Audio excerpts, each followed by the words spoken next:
नमस्कार, कशा आहात सगळ्याजणी। चला तर मग आज एक नवीन रेसिपी घेऊन आलेली आहे, मी तुमच्यासोबत शेअर करणार आहे।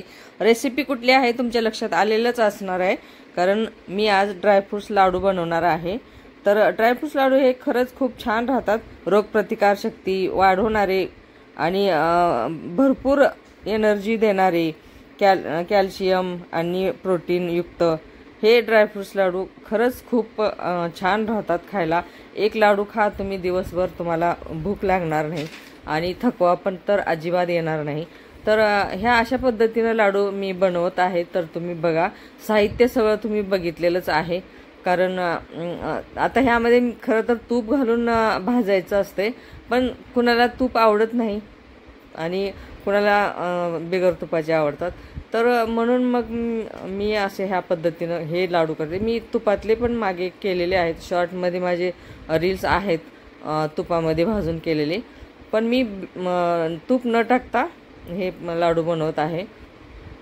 तर हे असं सगळं थोडं थोडंसं भाजून घ्यायचं आहे आपल्याला आणि हे मिक्सरमधून परत आपल्याला हे बारीक, कारण ड्रायफ्रुट्स म्हणल्यानंतर तुम्ही हे मोठे मोठे असे कट करून पण घेऊ शकता आणि नाहीतर मिक्सरला बारीक, कारण लहान लेकरांना हे दाताखाली येतात ना, तर ते खात नाहीत।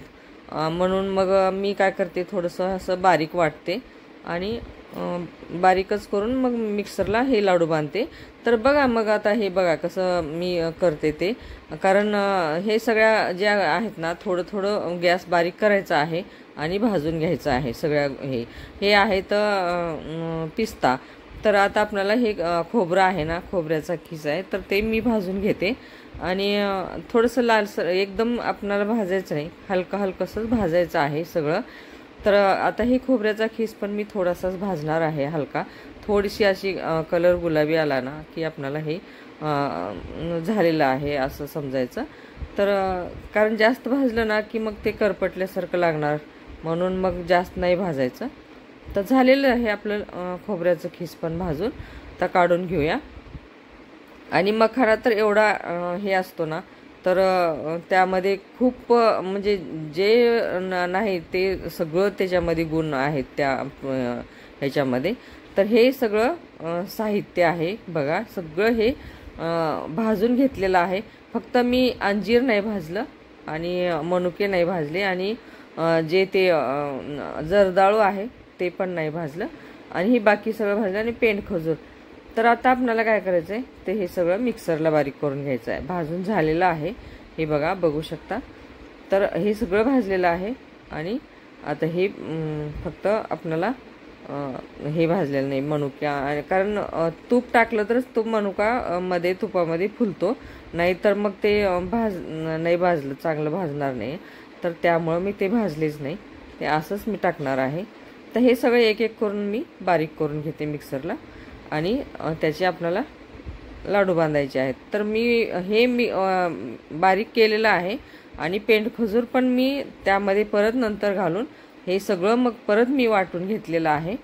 त्यानंतर हो का हे असे झालेले आहे हे सगळं एकत्र केल्यानंतर। तर आता ह्याचे आपल्याला लाडू बनवायचे आहेत। आता हे बघा, बघू शकता, कारण पेंड खजूर पण मी मिक्सरलाच बारीक वाटून घेतले आहे, कारण ते चिकट असते हे माहीत आहे, पण हे जे सगळं साहित्य मी वाटले होतं ना, तर ते त्यामध्ये थोडं थोडं मिक्स करून मी पेंड खजूर पण घालून हे असं फिरवून घेतलेलं आहे मिक्सरला।